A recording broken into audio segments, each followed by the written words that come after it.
Thank you, thank you. Yeah, my name is Kieran. I'm working on OpenVZ, and this is what I'm going to talk about. Since it's my first time at FOSDEM and in Brussels, it's a pretty generic introductory talk, but there will be some features that I especially like to talk about. So the agenda for this talk is, first of all, we'll see different virtualization approaches, and when we'll talk about containers in particular, and OpenVZ and its components and kernel stuff. When I'll have some performance slides for you, and I'll end up talking about a few new features we are currently working on. So, basically, in context of this talk, virtualization is a technique that lets you divide one big piece of hardware into multiple smaller ones. So this is basically partitioning. You partition a big system into smaller ones. And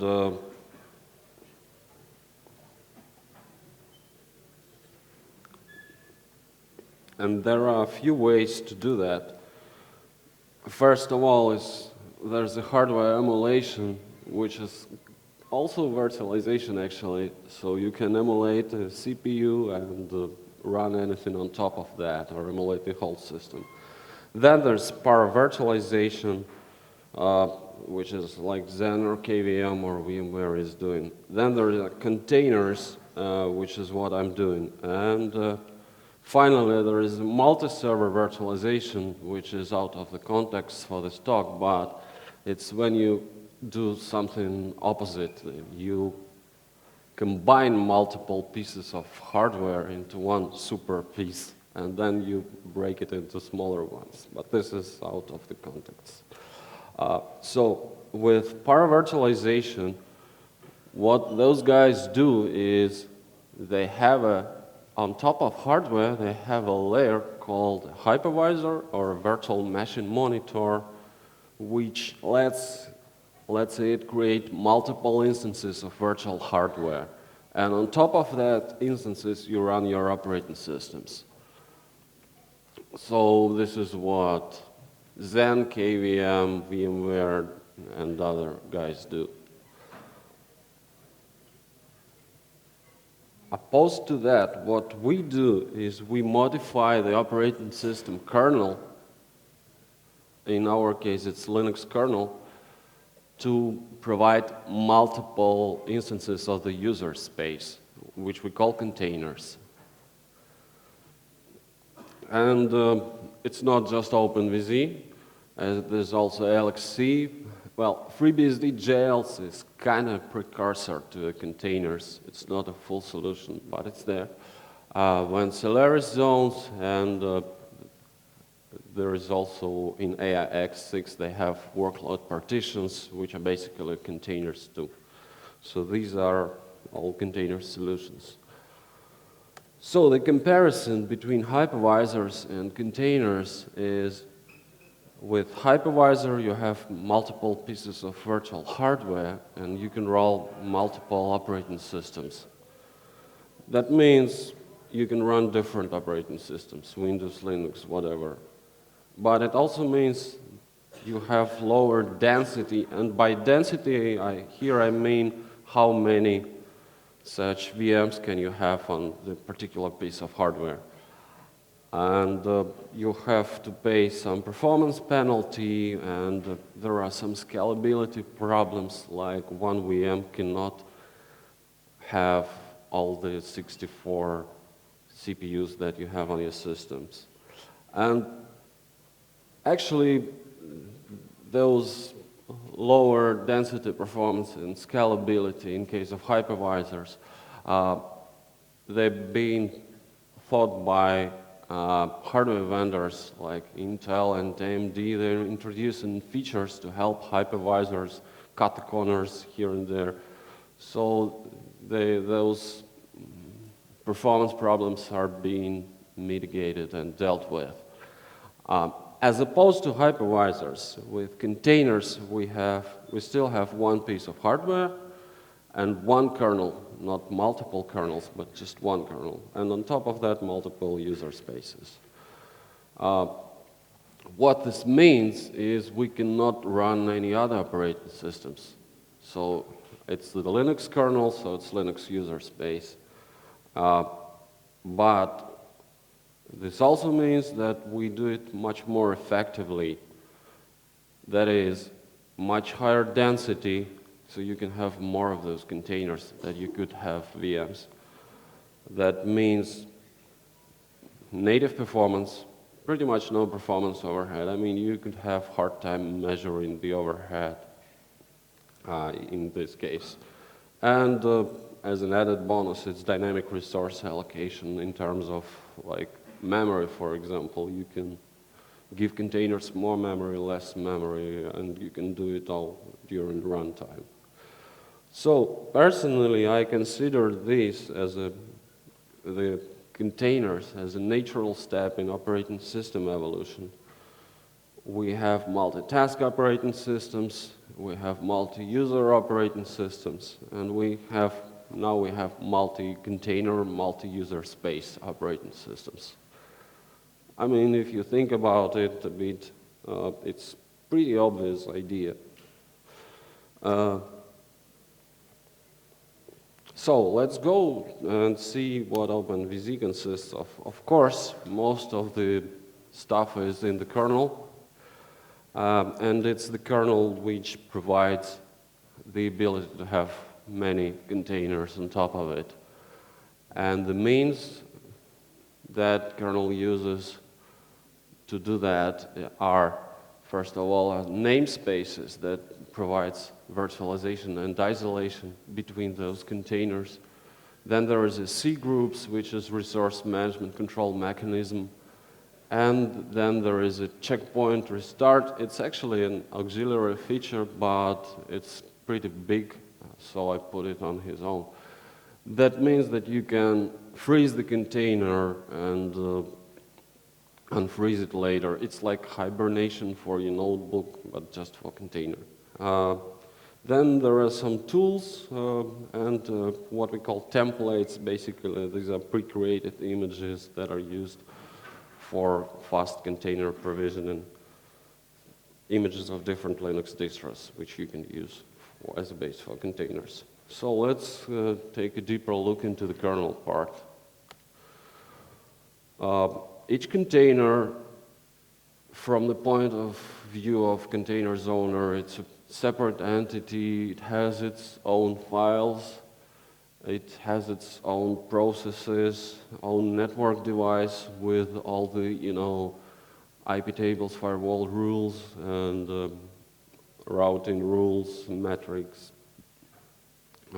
Each container has its own devices, and all the other stuff that kernel provides, for example, IPC, inter-process communications, which is shared memory, semaphores, and messages.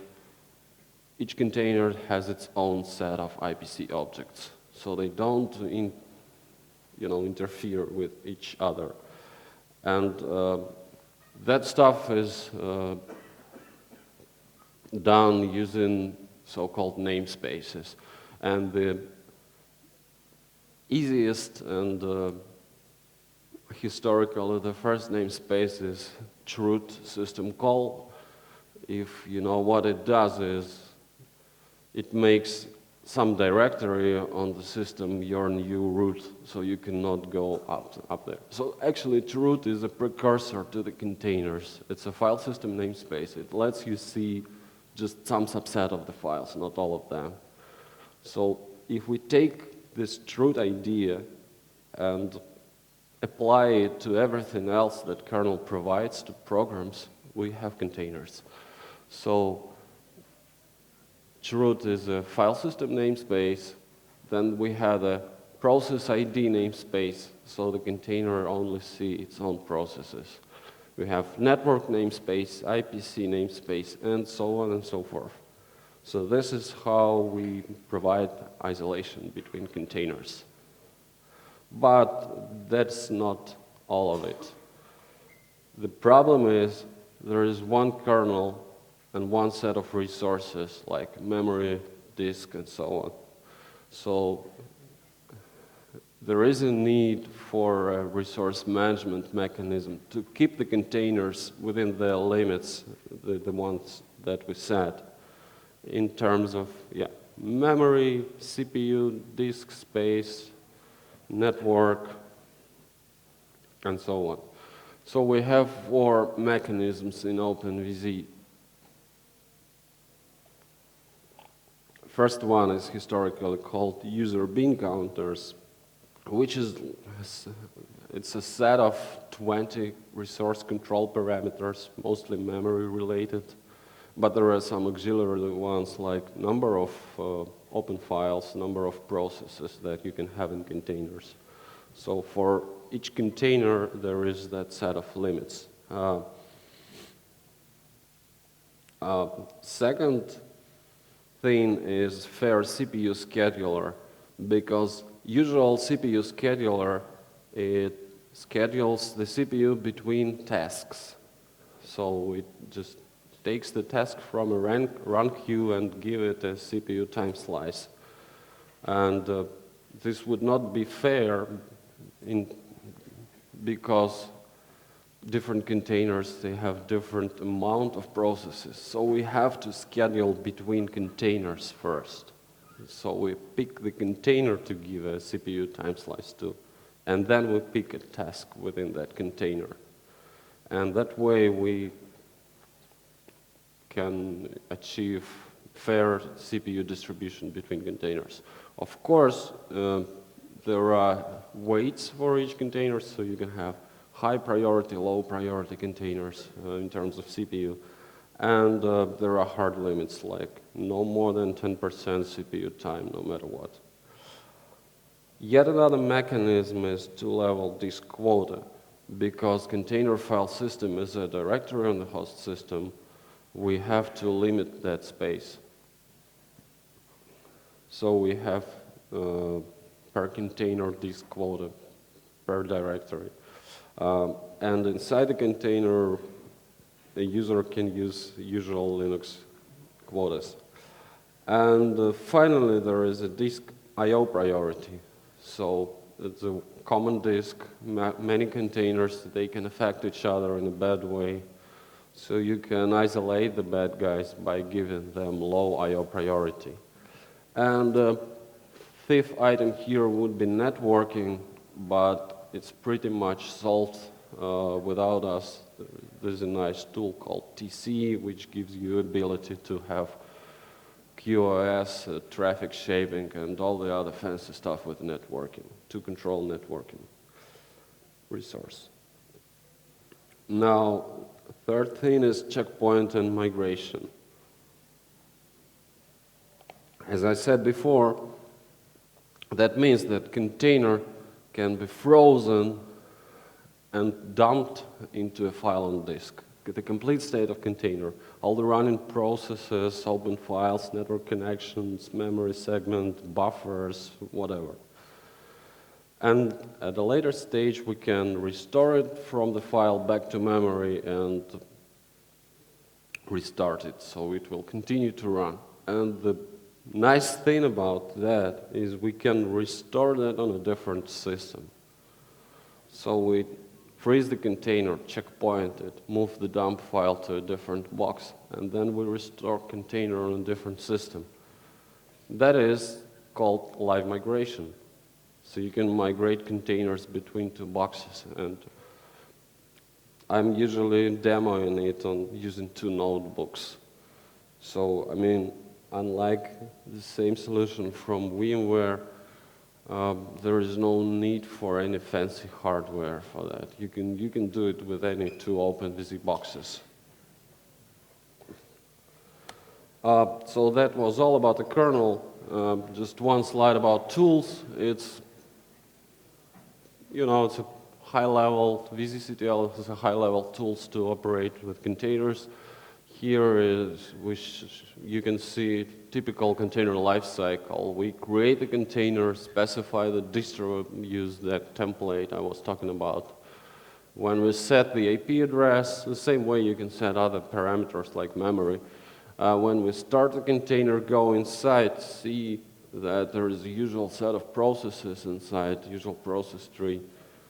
When we can stop it and destroy it. And all of these, you can do it in about 2 minutes. Compare that to time that you need to set up a physical server. I mean, whenever you need something, even whenever you need a new server, you can fire up a new container in 2 minutes. So, a few interesting performance slides. This slide is showing LAMP throughput. LAMP is Linux, Apache, MySQL, and PHP, right? So this is a DVD store test done by Dell that emulates a big web store selling DVDs. And what we did, we run 20, 40, and 60 containers and VMs, and we compare how many requests per second can they do. The rightmost bars, the red ones, are OpenVZ ones. As you can see, it's more scalable. If you look at 20, then 40, then 60, all the hypervisors are going down on 60. That means they reach their density limit. There's no more ability, hardware ability to have that many kinds of VMs. And in OpenVZ, it's still growing. That graph, except for that it shows that containers are more fast, it also shows that they are more dense. And the next slide is the same test, but we see the response time. So the lower, the better. And the others are VMware ES6, Hyper-V, and Zen server. Sorry guys, no KVM here. The next slide is Consolidate. It's a benchmark by Intel that is used to measure Consolidate workload. It runs some heavy Java apps inside VMs. And those VMs are grouped into so-called CSUs. So we have the case for 1 CSU, 5 CSUs, and 10 CSUs. And the two last items, orange and red, are OpenVZ, just different kernels. Orange one is the kernel based on RHEL 5, and the red one is the kernel that is based on RHEL 6. Which is better in terms of SMP scalability. They fixed a few locks and contentions. So again, you can see that it performs better. And I would like to show a slide that shows that containers are worse, but I was not able to find such a test. So that's enough for performance. And if you want to see more of that stuff and detailed descriptions of the test cases, it's available on our wiki. The page is called Performance. Now I want to tell about a few features we've been working on recently. First feature is called vSwap or virtual swap. So then I was telling about the resource management and those user bin counters. There are 20 parameters, and the good thing is that you have a lot of configure, and the bad thing is you have a lot to configure. Just because those 20 parameters, some of them are interdependent, and you can come up with the invalid configuration if you are not careful. And it's a bit complicated to manage. So we thought out, and our latest kernel comes with this feature called vSwap, which is the answer to user bin counters configuration problem. Now you only have two parameters, RAM and swap. So for each container, you can say 1 gigabyte of RAM, 2 gigabytes of swap. And the thing is that swap is not real, it's virtual. What happens if the container is over its RAM limit, the kernel moves some pages out to swap, but not to the real disk swap, to some virtual swap. Actually, it's a swap cache. And then it slows down the container artificially to emulate the effect of swapping. So if you're over your RAM limit, you will be penalized. You will feel that you are swapping, but no actual disk I/O occurs.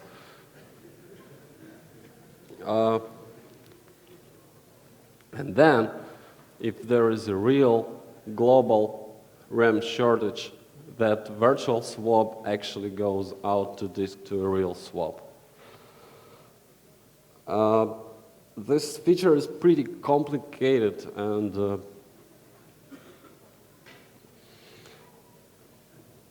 it took us like 3 years to put it into production, but now it's working very good, and it's in the stable kernel, and we recommend everyone to use it. Next feature, I was actually doing a presentation about this feature alone. I mean, I can talk for hours about that, but I tried down to have it just in one slide. And the feature is called ploop, or the other name for that is container in a file. Remember, I was telling that container is a directory on the host system, so all the containers files are actually the host system files, just a subdirectory of it. This is the way they usually worked, but what VM guys do, they usually have one big file, and inside this file, the whole VM lives, its file system lives. And we found out that in some scenarios, it is good to have everything in one big file. It's easier for backups, it's easier for migration, and there are some other scenarios. Scenarios like if you want to migrate container inside a virtual, like transfer a container into the real virtual machine or back. It's good that you have it in one big file. So for that, we kind of re-implemented Linux loop device, but we did it in a modular fashion. So it's not let's say it's not a stupid loop device, but an intelligent one that understands different file formats, like those expandable formats. Like you have 4 gigabytes inside the container, but outside it's only the size of the file is the size of the actual files. And when more space is needed, the file grows. For that, we need to keep in mind the mapping between the inside blocks and the on-file blocks. So there is a model that supports that transition, and you can have different formats, like the one used by KVM and QEMU and so on.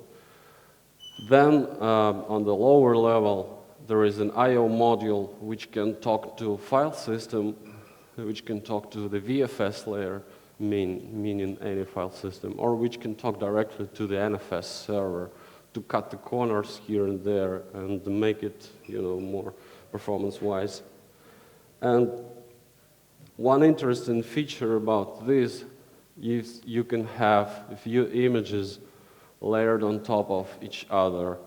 So I was talking about just one image file, but you can add another one on top of that, make the lower level read-only, make the upper one read-write, and this way you can create an instant snapshot of your container. So the lower level is read-only, and this is the state of the container file system at the moment that you make the mount.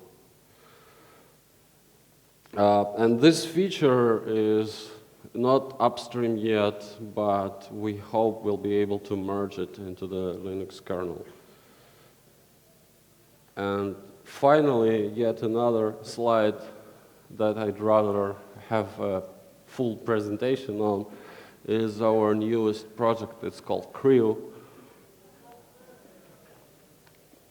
Then I was talking about checkpoint restore. Then you checkpoint container and restore it on a different box. This is all done in the kernel. And it's pretty complicated, advanced stuff. It is rocket science. And it has to know everything about processes in the kernel, their resources, the way they interact. And therefore, it's a lot of complicated kernel code. And we tried to merge it upstream a few times, and every time we tried, we failed. When we decided, well, let's keep it off the main line, and then there was other guy called Oren Laden who spent like 3 years of his precious time trying to merge the checkpoint restore functionality in the main line, and he failed too. So we decided that the only solution of putting it into the kernel is not putting it into the kernel. We're trying to do it from the user space. All the complex logic is in user space, and we still need something from the kernel, but we can cope with some minimal changes like export a few pieces of information that we need through the proc files, or letting us do something that usually user space is not interested in doing. And therefore, it's a huge user space project and some minimal kernel interaction. And I'm very happy to say that Andrew and Linus it was about a month ago, they accepted the first pile of kernel patches from us with the following command. This is a project by various mad Russians to perform CR mainly from user space. And Andrew is actually pretty positive about this thing, as you can see in this comment,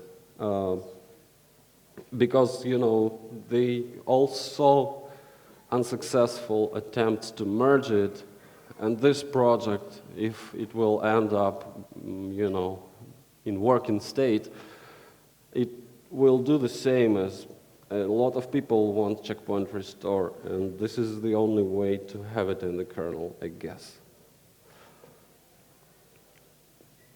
So that's pretty much it.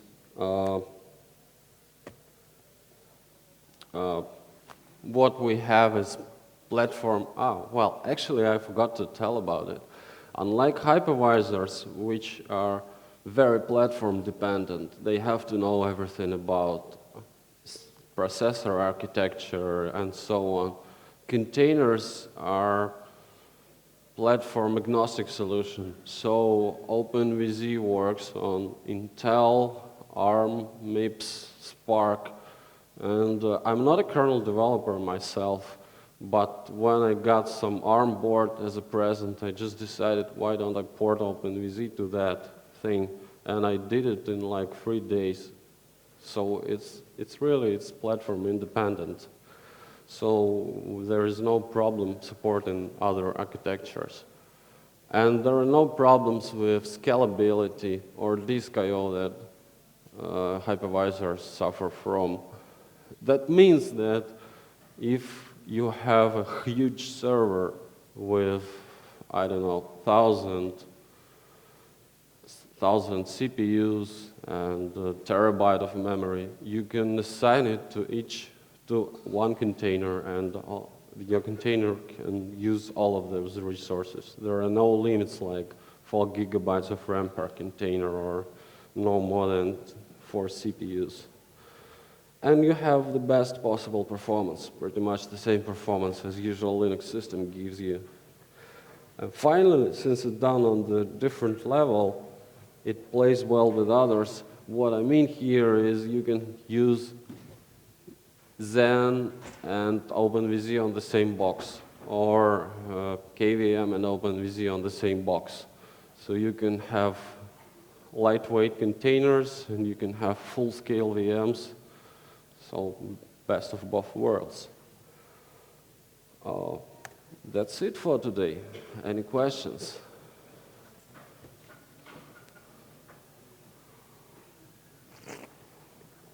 Over there. So there's a microphone in here, so it's better if you use it.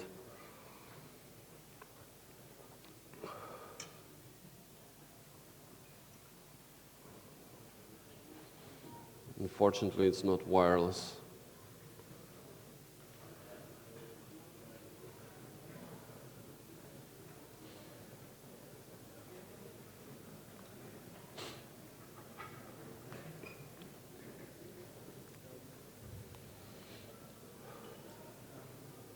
I'm interested in checkpoint and restoring user space, and I was thinking that is it possible to integrate it with in the future with LXC, the Linux container in the kernel? Yeah, I mean, when checkpointing will be in the main line, it will be used by any software. So LXC will get it automatically, the same way LXC got process ID namespace and network namespace from us. So it means in the future LXC will be able to do live migration? Yeah, I mean, currently, speaking about LXC, I actually have a backup slide in here. I was expecting this question.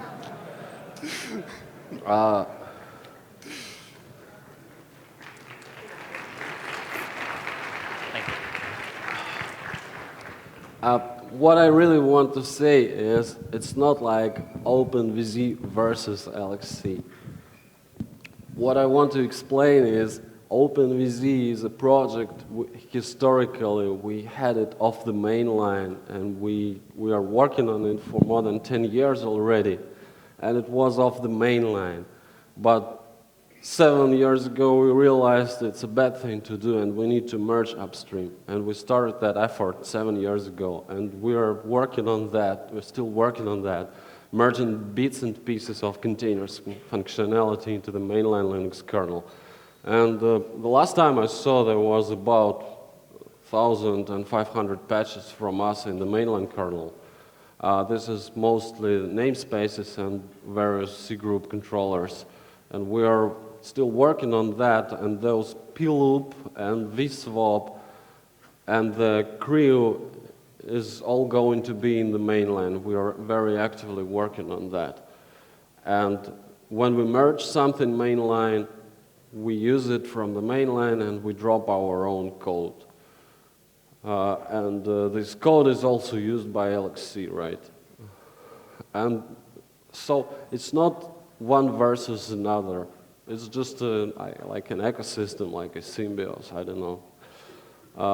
But currently the difference is OpenVZ is very stable, it's in production, has lots of users, and LXC is more like a work in progress. And currently it's not a ready replacement for OpenVZ. But we hope that in the future we'll have everything in the main line, so OpenVZ will probably become a set of user space tools. But, you know, the stuff that we merged so far, it took us 7 years. I'm not sure how many more years we need to push the rest of it upstream. So that's the thing about LXC. Any questions? Any other questions? We have a lot of time. So, Mike.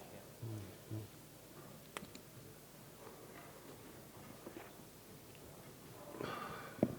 Hello. I'm interested to execute a graphical program within a container. How can I do it? Graphical program. For example, I want to sandbox in, Firefox, for example, or some graphical program. Yeah, you can do that. Possible? Yeah, right. Well, currently X server requires direct access to the hardware, so you cannot run it inside a container unless you make the container really insecure, give it access to /dev/mem and other nasty stuff. So, but there is a way. You run so-called XVNC server, which is a virtual X server. You run it inside a container, and you connect to that server using VNC client. It's like our desktop. And that way you can run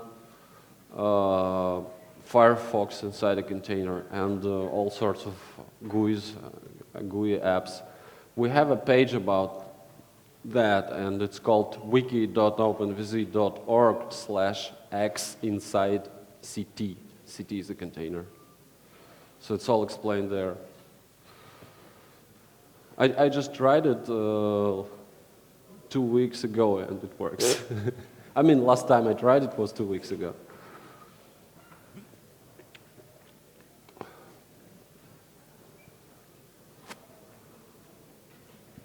Now, what are the contributions done by IBM for LXC and Parallels for OpenVZ? Is there true support to this project? IBM, well, I had a slide on that, but it's not here. What IBM was actually doing, okay, let me tell you a big story. About 10 years ago, they acquired a French company called Meiosis. They had a project called MetaCluster, which was actually sort of containers. They had containers in order to run Oracle and in order to migrate Oracle. So they had containers for checkpoint restore capability. And then IBM acquired that company. The end result is they have containers in AIX, and they also tried to work in checkpoint restore front, but as I said before, all the attempts failed to merge anything. So the contributions from IBM is, if I remember right, it's in the resource management stuff. Well, they also had a project similar to our user bin counters, or similar to C groups and resource controllers. It was called CKRM, and it failed to merge into the mainline, and that project is now dead. So historically, they did a lot of that, but not all of that stuff became accepted into the mainline. What was accepted, if I remember correctly, is some stuff with resource management, C group controllers. We were working together with IBM guys on that. And also the guy who maintains LXC user space tools is a Red Hat employee.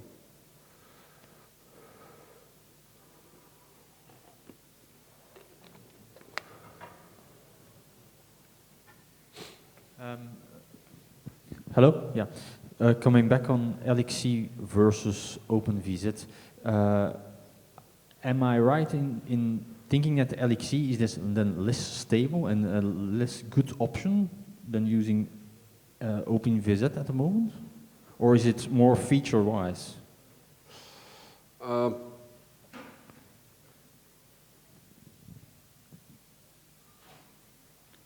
Well, LXC is kind of re-implementation of OpenVZ in the mainline. So it is lagging behind, right? In terms of features, yes. And in terms of stability? Yes. Also, okay. Yeah. Okay. So, I mean, I don't want to say bad things about LXC, but it's a very young project, and it's not as stable and, you know, as OpenVZ, because we have 12 years behind us, and that shows in stability and features too. Anyone else?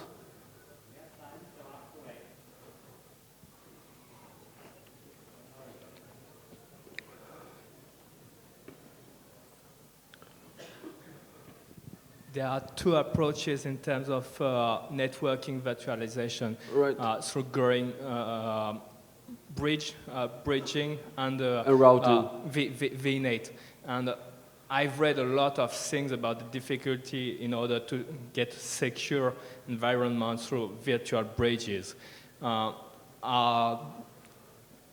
Will there be more documented pages on the wiki in order to have a better approach, mainly for IPv6 to manage bridges issues in terms of security? Because plenty of people want to use bridges to gain this performance in terms of latency, to do telephony through containers.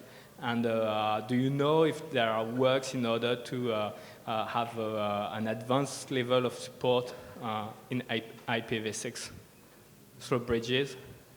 Yeah, I mean, IPv6 works fine with both VNet and vEthernet, but you are right that it's not as good documented as it should be. I take this as a bug report. Okay? Yeah, okay, thank you.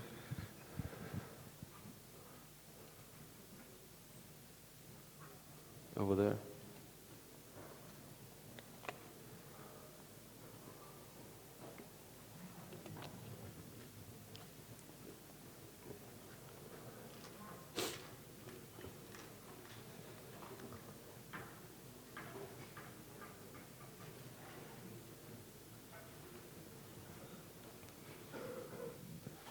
Are there plans to support SE Linux or SE Linux? Well, once we supported UpArmor, which is Novell's implementation of SE Linux, but it was easier because UpArmor architecture is easier. What we think about SE Linux is that it's a security model, and containers is another security model. And whenever you need that privilege separation, you just have a separate container and run anything in a separate container. So this is how we approach it. But I mean, if it will be a serious push towards adding SE Linux support, we'll have to do it. But for now, we haven't really seen great demand in that. I mean, because, yeah, SE Linux is making walls between applications, and we are making walls between applications too. So you can use our walls if you need that, right? All right. Thank you very much. Yeah? Could you comment on the security-wise, the separation between the containers, like suppose in a shared hosting environment or something? Yeah, like right. The thing is, OpenVZ and its commercial counterpart, the product based on OpenVZ, it's used by, I don't know, 80–90% of all the hosting service providers. And they sell those cheap VPSs for like 10 euros a month, and you have root access. So if it would be insecure, all these guys, all the huge guys like 1&1, Host Europe, they would go out of business very soon. And this is a practical,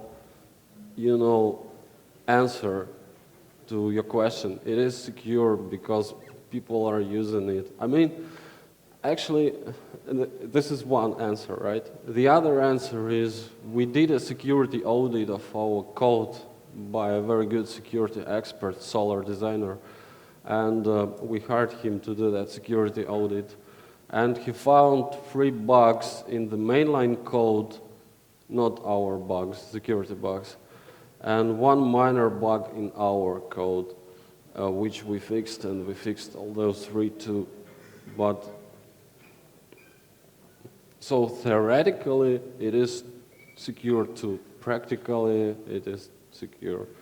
And the security is mostly coming from, it's mostly coming from constant care. It's more like a process. Security is not something that you have for granted.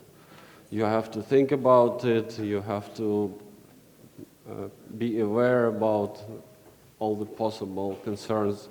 and so on. And since most of our customers in the host and service provider business, we take security very, very seriously.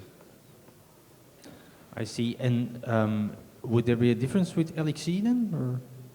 Sorry? Would there be a difference between LXC versus OpenVZ security-wise? I really can't comment on LXC security at the moment. I mean, you know, aside from development of OpenVZ, we do a lot of in-house testing. We have a huge farm, we have a big team of QA engineers, and we do a lot of automated testing for OpenVZ.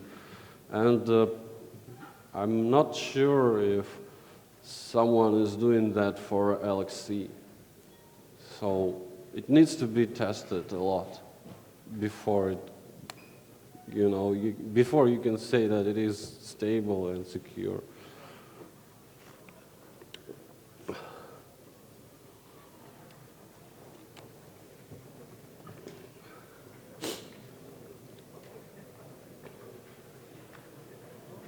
Just.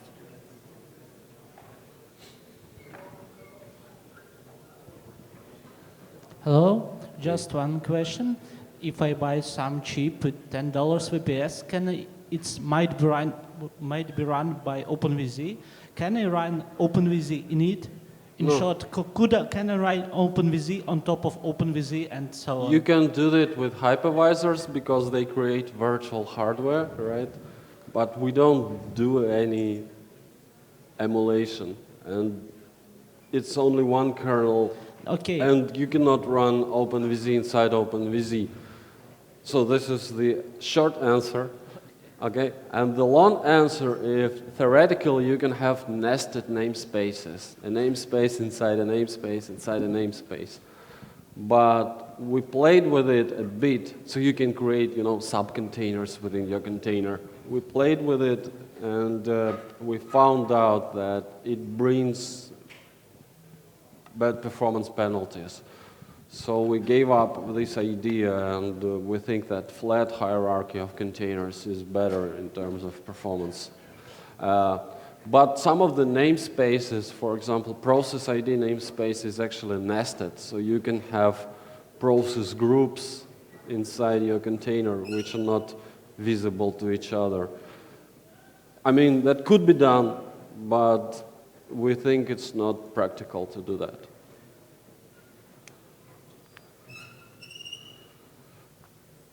Hello, and what about support of systemd?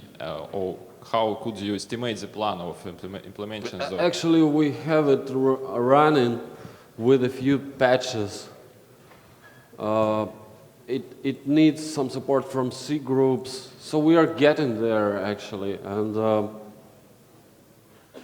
so you also I can tell you that Fedora 16 with systemd patched by us, there are a few patches. It runs fine. So Okay. it's already done. We just need to send those patches upstream. I guess. Thank you.